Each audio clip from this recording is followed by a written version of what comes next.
یہ نماز ام العبادات ہے، تمام عبادتوں کی جڑ ہے۔ یہ نماز مومن اور کافر میں فرق کرنے والی چیز ہے۔ یہ نماز رب العزت سے مناجات کرنے کا بہترین ذریعہ ہے۔ یہ نماز رب العزت سے سرکشی کرنے کا بہترین ذریعہ ہے، گناہوں سے معافی کا ذریعہ ہے، نصرت الہی کا ذریعہ ہے، اور تمام انبیاء علیہ السلام کو اسی نماز کے تعلق سے حکم دیا گیا۔ اسی طریقے سے نماز کا فائدہ کیا ہے؟ نماز کا فائدہ بیان کرتے ہوئے اللہ رب العزت کہتا ہے ان الصلاۃ تنہی عن الفحشاء والمنکر، یقیناً نماز انسان کو فحاشیت اور منکرات سے روکتی ہے۔ فحاشیت کا مطلب کیا ہے؟ منکرات کا مطلب کیا ہے؟ اس چیز کو غور سے سمجھنے کی کوشش کیجیے۔ فحاشیت کا مطلب یہ ہے کہ جنسی بے اعتدالی کی وجہ سے، جنسی بے اعتدالی کی وجہ سے انسان سے جو گناہ سرزد ہوتے ہیں اس کو فحشا کہا جاتا ہے، یعنی کہ بے حیائی، بد کرداری اور اسی طریقے سے زنا کاری، بدکاری، یہ تمام چیزیں فحشا سے تعلق رکھتے ہیں۔ اور منکر کس کو کہتے ہیں؟ منکر کا مطلب یہ ہے کہ بے اعتدالی کی وجہ سے، بے اعتدالی کے علاوہ انسان سے جو کچھ بھی گناہ سرزد ہوتی ہے، شہوانی خواہشات میں جو بے اعتدالی ہوتی ہے، اس کے علاوہ انسان سے جو کچھ بھی گناہ سرزد ہوتے ہیں ان تمام گناہوں کا تعلق منکرات سے ہوتا ہے۔ آدم علیہ السلام سے لے کر نبی محمد صلی اللہ علیہ وسلم تک جتنے انبیاء علیہ السلام آئے ان کا یہی کام تھا کہ لوگوں کو منکرات سے روکے، لوگوں کو بھلائی کا حکم دے اور منکرات سے روکے۔ انبیاء علیہ السلام کی ذمہ داری تھی، اور منکر فطرت انسان کی فطرت بھی اس کو ناپسند کرتی ہو، اسی کو منکر کہا جاتا ہے۔ منکر کی مثال کے طور پر قتل کرنا، ظلم کرنا، چوری کرنا، یہ تمام کے تمام منکرات سے تعلق رکھتے ہیں۔ اس سے بات معلوم ہوتی ہے انسان اپنی زندگی میں جو کچھ بھی گناہ کو انجام دیتا ہے، جو کچھ بھی نافرمانی کرتا ہے، ان تمام گناہ کا تعلق یا تو فحشا سے ہو سکتا ہے یا تو منکرات سے ہو سکتا ہے۔ نبی صلی اللہ علیہ وسلم نے فرمایا، وعید سناتے ہوئے فرمایا کہ میں کسی بندے کو حکم دوں میری جگہ پر منبر پر چڑھ کر خطبہ دے اور نماز پڑھائے، اور میں ان لوگوں کے گھر کی طرف جاؤں جو لوگ منبر پر امام چڑھنے کے بعد بھی اپنے کاروبار میں مشغول ہیں، اپنے گھر میں مشغول ہیں۔ نبی صلی اللہ علیہ وسلم نے فرمایا ان کے گھروں کو جلا کر اتنی بڑی نبی صلی اللہ علیہ وسلم نے سنائی۔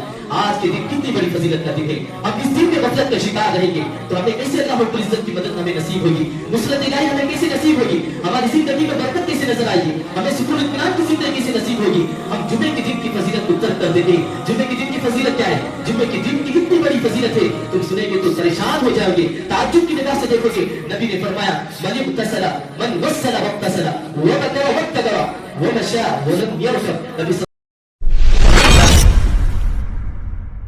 بسم اللہ الرحمن الرحیم ان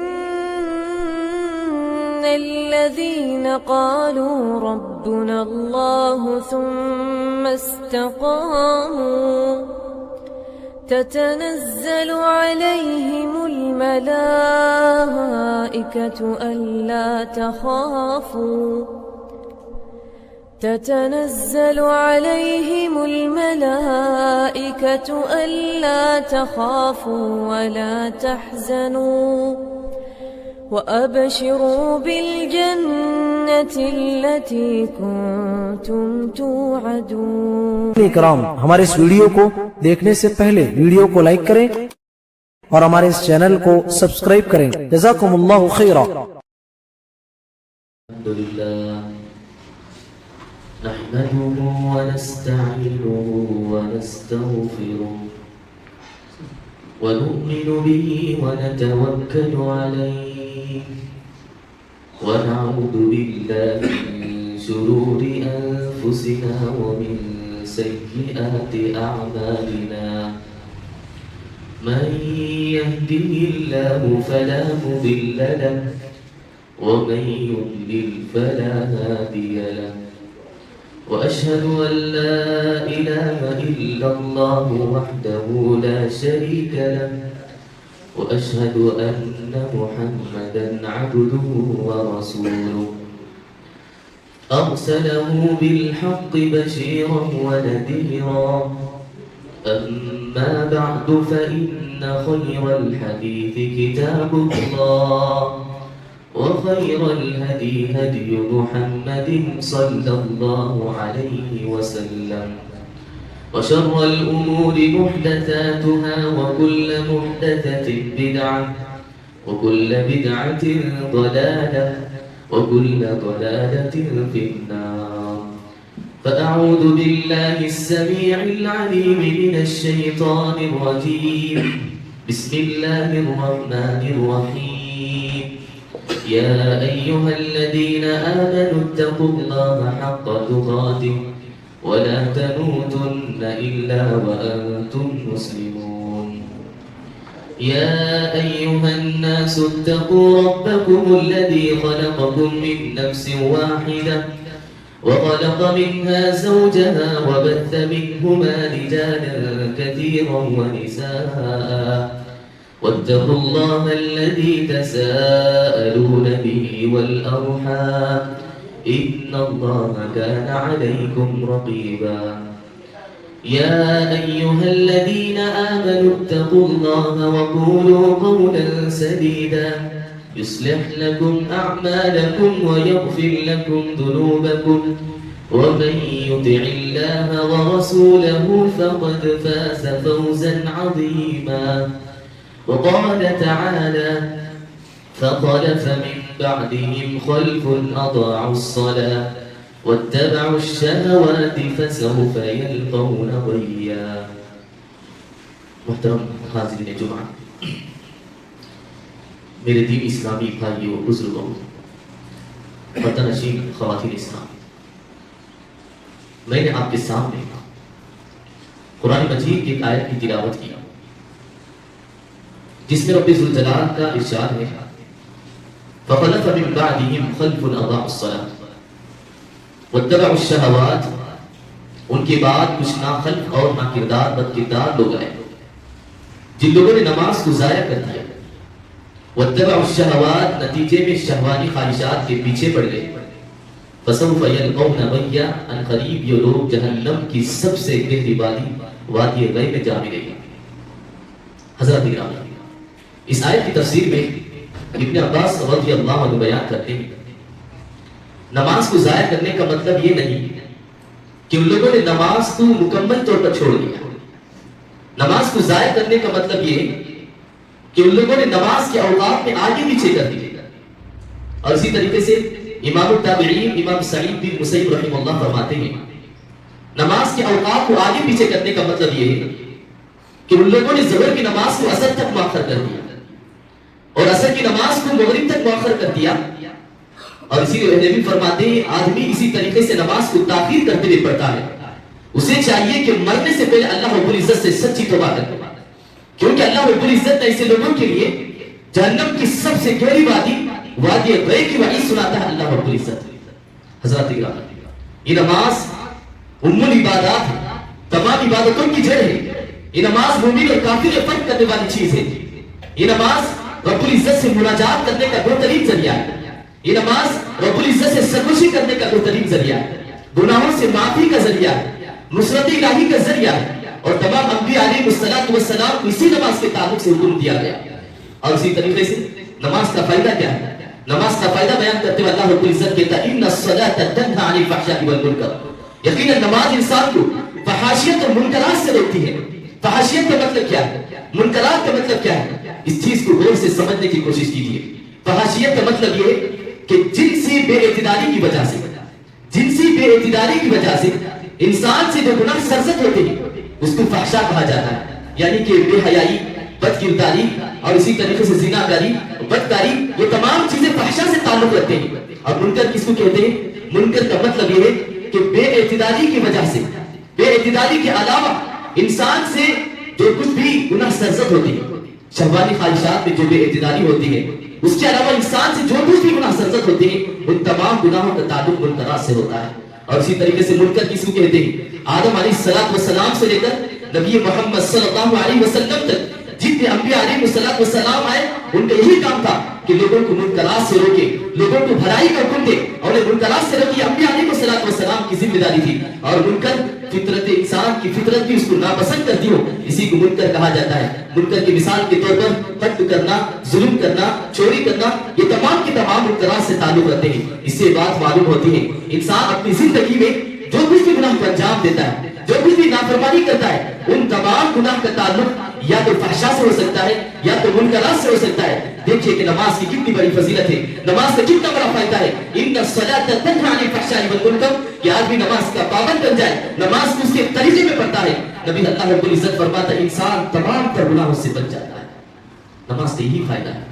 اور اسی طریقے سے جب ہم اپنا جائزہ لے کے دیکھیں, اپنے گھروں کا جائزہ لے کے دیکھیں کہ ہمارے اندر ہم نے اپنی زندگی میں نمازوں کا کتنا اہتمام کیا ہے, ہم نے اپنی زندگی میں نمازوں کا کتنا اہتمام کیا ہے.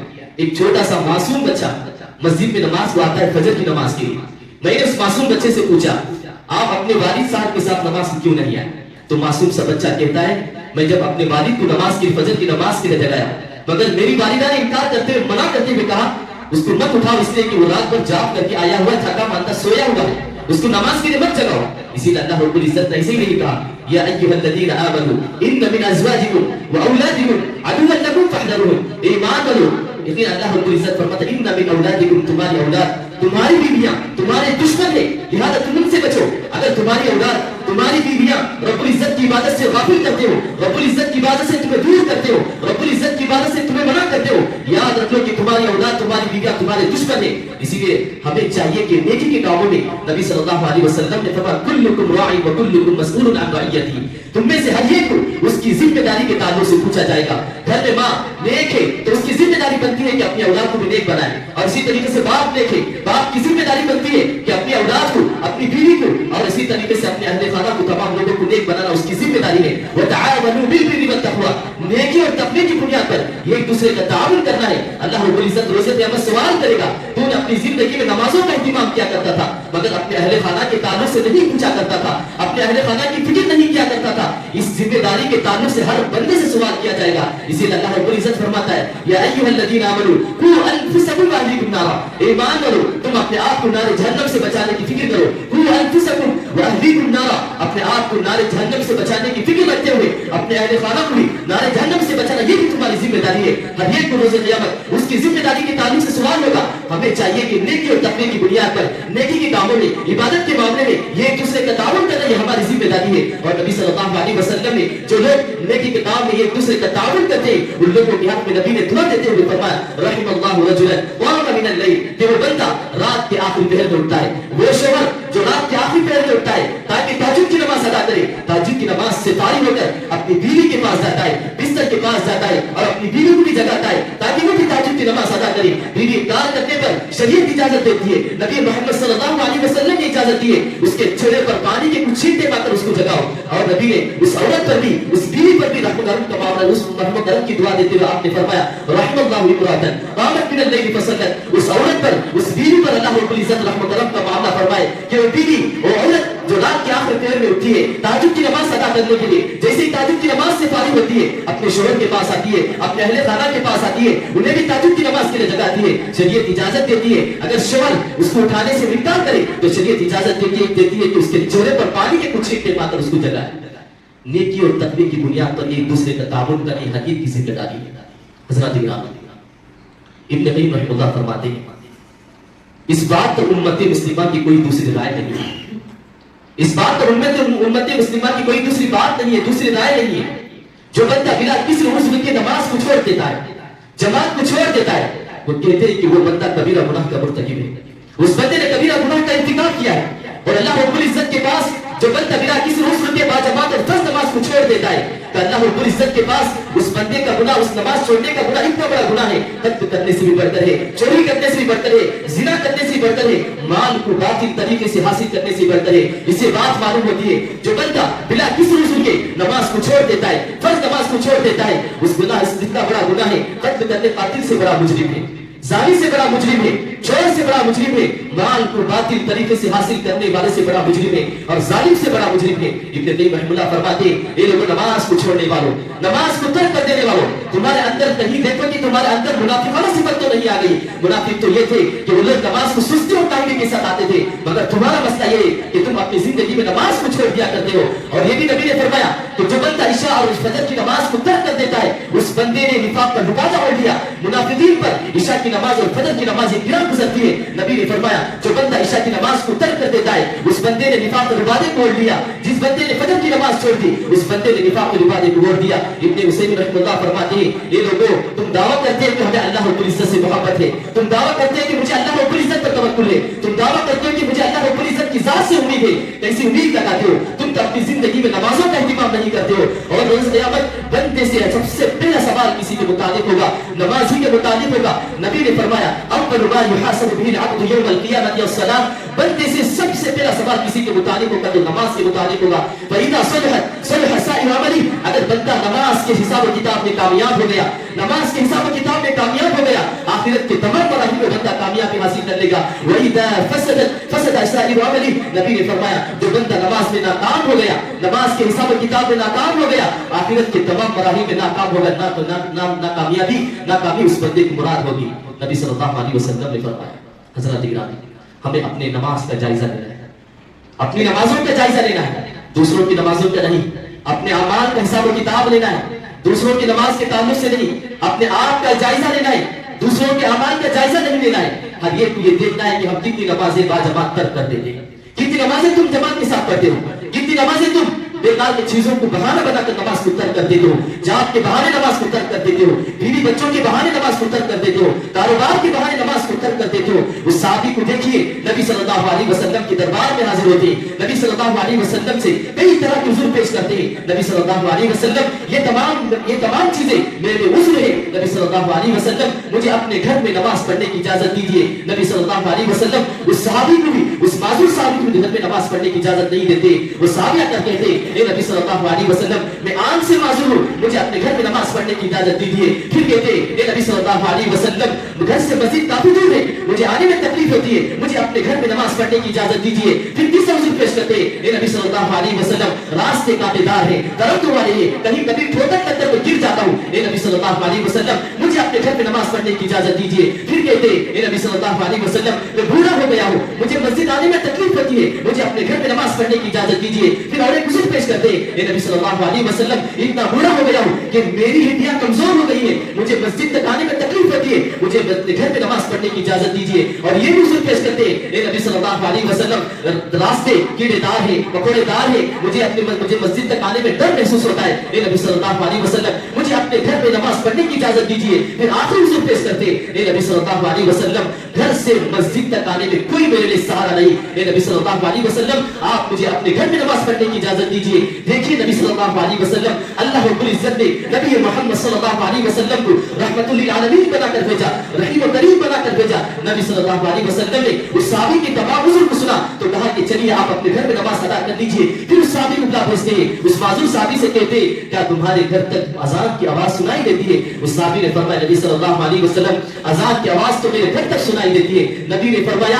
تب تو تمہیں اپنے گھر میں نماز پڑھنے کی اجازت نہیں، تب تو تمہیں مسجد تک آ کر نماز پڑھنا ہوگا۔ اور یہ بھی یاد رکھیے بعض لوگوں کو میں دیکھ رہا ہوں کہ آپس میں گفتگو مشغول ہے، جو بندہ نبی صلی اللہ علیہ وسلم نے فرمایا جمعہ کے موقع پر یہاں سے ایک کنکری اٹھا کر دوسری جگہ منتقل کرنا، اس بندے نے لہو کا کام کیا، وہ بندہ جمعے کے دن کے اجر و ثواب سے محروم کر دیا جائے گا۔ اور بعض لوگوں کو دیکھ رہا ہوں کہ وہ اپنے آپ آپس میں دوسرے سے مشغول ہے، باتیں کر رہے ہیں، ان سے گزارش ہے کہ اس طرح کی حرکت سے اپنے آپ کو اجتناب کریں۔ اور نبی صلی اللہ علیہ وسلم نے اس صحابی کو کہا کہ اپنے گھر میں نماز پڑھنے کی اجازت نہیں بلکہ تمہیں مسجد آنا ہوگا۔ ذرا سوچ کے دیکھیے وہ صحابی نابینا ہے، ہر طریقے سے معذور ہے اور بوڑھے ہیں، اس کے باوجود بھی نبی نے اپنے گھر میں نماز پڑھنے کی اجازت نہیں دی۔ اور اللہ رب العزت نے ہمیں ہر طریقے سے سلامت سے رکھا ہے، صحت و عافیت سے رکھا ہے، اور مسجد تک آنے کے لیے سڑکیں مضبوط ہے، مسجد کی چھتیں مضبوط ہے، اس کے باوجود بھی ہمارے لیے کیا عذر ہے، ہمارے لیے کتنی کرتی ہے کہ ہم نماز کو ترک کر دیتے ہیں۔ حضرات گرامی ہمارے معاشرے میں کتنے ایسے مسلمان ہیں جنہیں کہا جاتا ہے کہ رمضانی مسلمان، بس رب العزت کو یاد کرتے تو صرف رمضان کے مہینے میں رب العزت کو یاد کرتے، اور بعض ایسے مسلمان ہیں جو صرف عیدین میں رب العزت کو یاد کرتے، عیدین میں عید کی نماز میں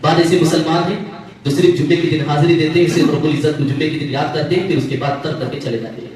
اور بعض ایسے مسلمان بھی ہیں جو منمانی کی عبادت کرتے ہیں، من چاہے تو عبادت کیے، من چاہے تو ترک کر دیے۔ اور نبی صلی اللہ علیہ وسلم نے فرمایا کہ جو بندہ نماز کو سستی اور کاہلی کے ساتھ پڑھتا ہے، اس بندے کے اندر نفاق کی علامت آ گئی ہے۔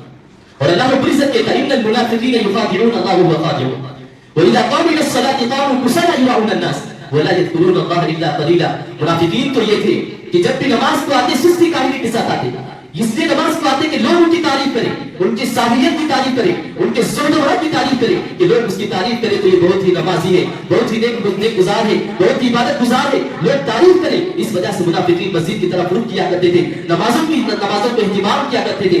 اور اسی طریقے سے اللہ رب العزت ہی فرماتا ہے وَإِذَا قَامُوا إِلَى الصَّلَاةِ قَامُوا كُسَالَىٰ يُرَاءُونَ النَّاسَ وَلَا يَذْكُرُونَ اللَّهَ إِلَّا قَلِيلًا. منافقین تو ایسے جو کبھی کبھی رب العزت کو یاد کیا کرتے ہیں، کبھی کبھی رب العزت کو یاد کیا کرتے تھے، من چاہے تو عبادت کیے، من چاہے تو رب العزت کی عبادت کو ترک کر دیے. یہ منافقانہ عمل ہے. ہمیں چاہیے کہ اس طرح کی سستی کاہلی سے ہمارے اپنے اندر سے دور کرنا ہے. اور جب ہم اپنی نماز کا جائزہ لے کے دیکھتے ہیں، جب ہم اپنی نمازوں کا جائزہ لے کے دیکھتے ہیں، افسوس کی بات ہے، معاف کیجئے کہ ہماری نمازوں میں منافقانہ صفات نظر آتی ہیں، ہماری نمازوں میں منافقانہ صفات نظر آتے ہیں. نبی صلی اللہ علیہ وسلم نے فرمایا علیکم السکینۃ والوقار، مسجد کی طرف آؤ تو سکون اور اطمینان کے ساتھ آؤ. اور یہ بھی فرمایا خذوا زینتکم عند کل مسجد، جب مسجد کی طرف رخ کر کے آؤ تو کہا کہ زینت اختیار کرتے آؤ، اچھے کپڑے پہن کر آؤ، خوشبو لگا کر آؤ. یہ نبی صلی اللہ علیہ وسلم نے ہمیں حکم دیا ہے. جب ہم اپنی نمازوں کا جائزہ لیتے ہیں، ہم وہی اسی طریقے سے دام کاچے کپڑے پہن کر مسجد آ جاتے ہیں، بدبودار کپڑے پہن کر مسجد آ جاتے ہیں، اور اسی طریقے سے اولٹرا پینٹ پہن کر مسجد آ جاتے ہیں، اور شرم کا نظر آنے والا ایسے کپڑے پہن کر مسجد میں آ جاتے ہیں. تو ایسی نمازوں کو اللہ رب العزت کیسے قبول فرمایا؟ نبی صلی اللہ علیہ وسلم نے فرمایا ان الرجل لیصلی 60 سنہ وما تقبل له صلاۃ، کہ ایک بندہ تھا، یقیناً وہ بندہ جو اپنی زندگی 60 سال اس نے نمازوں کا اہتمام کیا ہوگا، 60 سال اس نے نمازوں کا اہتمام کیا ہوگا. جب رب العزت کے دربار میں حاضر ہوگا اور رب العزت کہہ دے گا تیری ایک نماز کے قابل قبول نہیں ہوگی،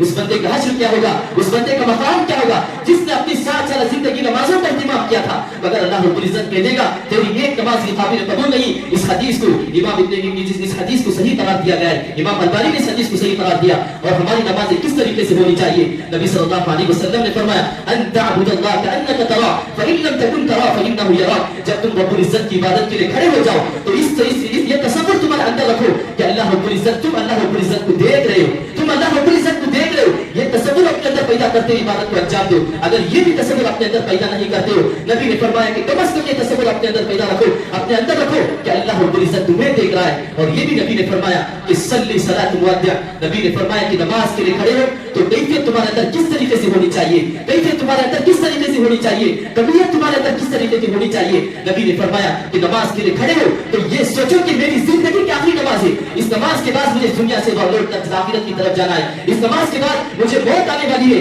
تو بندے کو کہہ دیا جائے تمہاری اس نماز کے بعد تمہیں موت آ جائے گی، تو بندے کی نماز کی کیفیت کس طریقے سے ہوگی، نماز میں کمیت کس طریقے کی ہوگی. اس طریقے سے نبی صلی اللہ علیہ وسلم نے فرمایا تمہاری نماز کس طریقے سے ہونی چاہیے. حضرت گرامی، اور جو بے نمازی ہیں ان لوگوں کا انجام روز قیامت کیا ہوگا؟ عبداللہ بن عمرو بن عاص رضی اللہ عنہ بیان کرتے ہیں ایک موقع پر نبی صلی اللہ علیہ وسلم صحابہ کرام رضوان اللہ علیہ مجمعین کو نماز کے تعلق سے نصیحت کرتے فرمایا کہ من حافظ علیہا كانت له من اللہ نور وبرهان ونجات یوم القیامہ. جو بندہ ان تمام نمازوں کی حفاظت کرتا ہے، ان تمام نمازوں کو پابندی سے پڑھتا ہے، نبی نے فرمایا یہ نماز اس بندے کے حق میں سفارش بن کر آئے گی، دلیل بن کر آئے گی، اس بندے کو نجات دلائے گی نماز، اور دلیل بن کر آئے گی. اور یہ بھی فرمایا کہ روشنی بن کر آئے گی یہ نماز، اس بندے کے حق میں سفارش کرنے کے لیے آئے گی. اور جو بندہ ان تمام نمازوں کی پابندی نہیں کرے گا، جو بندہ ان تمام نمازوں کی پابندی نہیں کرے گا، ان لوگوں کے تعلق سے نبی نے فرمایا ان لوگوں کا حشر روز قیامت فرعون کے ساتھ ہوگا. فرعون کے ساتھ اس بندے کا حشر ہوگا، حامان کے ساتھ اس بندے کا حشر ہوگا، قارون کے ساتھ اس بندے کا حشر ہوگا، ابی بن خلف کے ساتھ اس بندے کا حشر ہوگا. نبی صلی اللہ علیہ وسلم نے فرمایا جو بندہ ریاست کو بہانے بنا کر، ریاست کی طلب میں آ کر، ریاست کی خواہش اپنے اندر پیدا کرتے ہوئے نماز کو ترک کر دیتا ہے، نبی نے فرمایا وہ بندہ فرعون کی طرح ہے، اور وہ بندے کا حشر روز قیامت فرعون کے ساتھ ہوگا. جو بندہ نماز کو اس وجہ سے ترک کر دیتا ہے ریاست اور وزارت کی طلب میں، منصب کی طلب میں، مقام و مرتبے کی طلب میں اور کرسی کی طلب میں نماز کو ترک کر دیتا ہے، وہ بندہ حامان کی طرح ہے. حامان کو تھا، حامان کے تعلق سے نبی صلی اللہ علیہ وسلم نے فرمایا یہ فرعون کے ساتھ رہا کرتا تھا، یہ بھی بہت بڑا ظالم تھا. نبی صلی اللہ علیہ وسلم نے فرمایا اس بندے کا حشر بھی روز قیامت حامان کے ساتھ ہوگا. اور اسی طریقے سے جو بندہ نماز کو اس وجہ سے ترک کر دیتا ہے مال و جائیداد کی طلب میں اور دنیا کی طلب میں، مال و جائیداد کی ہوس اپنے اندر پیدا کرتے ہوئے نماز کو ترک کر دیتا ہے، وہ بندہ قارون کی طرح ہے. قارون کون ہے؟ اللہ رب العزت فرماتا ہے قارون کون ہے؟ تو دنیا کا سب سے متکبر انسان تھا، دنیا کا سب سے مغرور انسان تھا. اللہ رب العزت نے اس کے غرور پر کو، اس کے تکبر کو اللہ رب العزت نے اس کو زمین میں دھسا کر ہلاک کر دیا. اور یہ قارون ہے جس کے اندر یہ مال و جائیداد کی ہوس تھی, اور اس نے کہا کہ قال انما اوتیتہ علی علم عندی, یہ کچھ مال و جائیداد مجھے اللہ رب العزت نے نہیں دیا بلکہ میں نے اپنی محنت اور اپنے علم کے بلبوتے پر یہ میں نے حاصل کیا ہے. یہ بندہ تھا کہ روز قیامت اللہ رب العزت جو بندہ نماز کو اس وجہ سے ترک کر دیتا ہے, مال و جائیداد کی ہوس اپنے اندر پیدا کرتے ہوئے دنیا کی محبت میں پڑھ کر مال کو ترک لگے اور نماز کو ترک کر دیتا ہے, نبی نے فرمایا اس بندے کا حشر قارون کے ساتھ ہوگا. اور اسی طریقے سے جو بندہ کاروبار کو بہانے بنا کر تجارت کو نماز کو ترک کر دیتا ہے, تجارت کو بہانے بنا کر نماز کو ترک کر دیتا ہے, جہاد کو بہانے بنا کر نماز کو ترک کر دیتا ہے, نبی صلی اللہ علیہ وسلم نے فرمایا وہ بندہ ابی بن خلف کی طرح ہے. اس بندے کا حشر روز قیامت ابی بن خلف کے ساتھ ہوگا. یہ ابی بن خلف کون تھا؟ جو مکے کا سب سے بڑا تاجر انسان تھا. یہ تمام لوگ جو لوگ نماز کو نماز کو جان بوجھ کر ترک کر دیتے, نبی صلی اللہ علیہ وسلم کتنی بڑی بڑی سنائی. ان لوگوں کا حشر روز قیامت فرعون کے ساتھ ہوگا, قارون کے ساتھ ہوگا, حامان کے ساتھ ہوگا, ابی بن خلف کے ساتھ ہوگا. اور نبی صلی اللہ علیہ وسلم نے جو نماز کو ترک کرتے تھے ان لوگوں کے تعلق سے بیان کرتے ہوئے فرمایا, بخاری کی حدیث ہے, اللہ رب العزت فرماتا ہے یوم یکشف عن ساق ویدعون الی السجود فلا یستطیعون. بخاری کی حدیث ہے, نبی صلی اللہ علیہ وسلم نے فرمایا کہ روز قیامت اللہ رب العزت اپنی پنڈلی کو ظاہر کرے گا, اپنی پنڈلی کو جیسے ہی ظاہر کرے گا جو لوگ اپنی زندگی میں نمازوں کا اہتمام کیا کرتے تھے, رب العزت کی عبادت میں اپنی زندگی کو مشغول کیا کرتے تھے, وہ لوگ جیسے رب العزت اپنی پنڈلی کو ظاہر کرے گا کہ رب العزت کے دربار میں اور پیر کے سامنے وہ لوگ سجدے میں گر پڑیں گے, مگر وہ لوگ سجدے میں گرنا چاہیں گے, رکوع کرنا چاہیں گے, سجدہ کرنا چاہیں گے, مگر سجدہ نہیں کر پائیں گے. اس کی وجہ یہ ہے, نبی صلی اللہ علیہ وسلم نے فرمایا وہ لوگ جو بے نمازی تھے وہ دنیا میں نماز اس وجہ سے پڑھتے تھے کہ لوگ اس کی تعریف کریں, ریاکاری کے خاطر عبادت کو انجام دیا کرتے تھے. نبی صلی اللہ علیہ وسلم نے فرمایا ان کی پیٹھ تختے کی طرح سیدھے ہو جائے گی اور وہ سجدہ کرنا چاہیں گے مگر سجدہ کرنے کی سکت ان کے اندر نہیں ہوگی. اور خاشعۃ ابصارهم ترهقهم ذلہ, جب انہیں دیکھا جائے گا کہ وہ لوگ دیکھیں گے کہ سجدے میں نہیں گر پا رہے, سجدہ کرنے کی ان کے اندر سکت نہیں ہے, استطاعت نہیں رکھ پا رہے, تو ان کے ذلت اور رسوائی کی وجہ سے ان کی نگاہیں نیچے پڑ جائے گی. اور جو لوگ دنیا میں نمازوں کا اہتمام کیا کرتے تھے انہی لوگوں کو رب العزت کے سامنے سجدہ کرنے کا موقع ملے گا.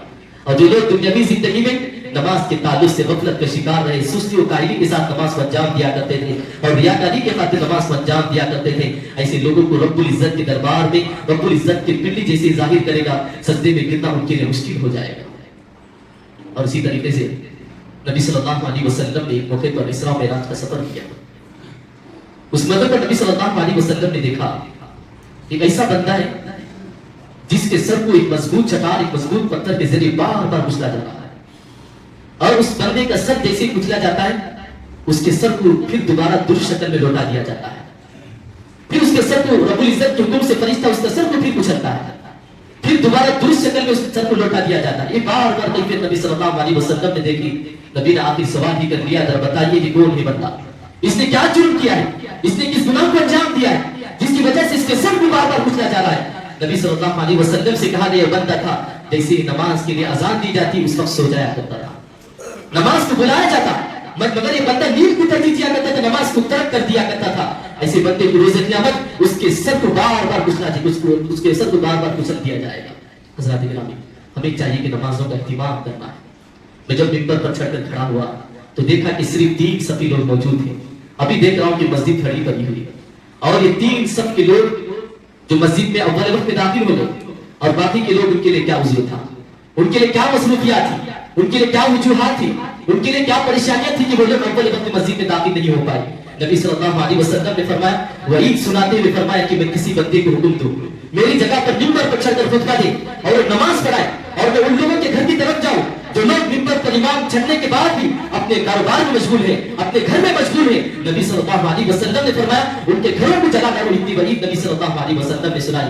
آج کے دن کتنی بڑی فضیلت کا دن ہے, ہم اس دن کے غفلت کے شکار رہیں گے تو ہمیں کیسے اللہ رب العزت کی مدد ہمیں نصیب ہوگی, نصرت الہی ہمیں کیسے نصیب ہوگی, ہماری زندگی میں برکت کیسے نظر آئے گی, ہمیں سکون اطمینان کی زندگی کیسے نصیب ہوگی. ہم جمعے کے دن کی فضیلت کو ترک کر دیتے ہیں. جمعے کے دن کی فضیلت کیا ہے, جمعے کے دن کی اتنی بڑی فضیلت ہے تم سنیں گے تو پریشان ہو جاؤ گے, تعجب کی نگاہ سے دیکھو گے. نبی نے فرمایا من اغتسل من وصل واغتسل وبكر وابتكر ومشى ولم يركب. نبی صلی اللہ علیہ وسلم نے فرمایا جو بندہ مسجد کو جمعے کے دن غسل کرتا ہے یا کرواتا ہے, جمعے کے دن غسل کرتا ہے یا کرواتا ہے,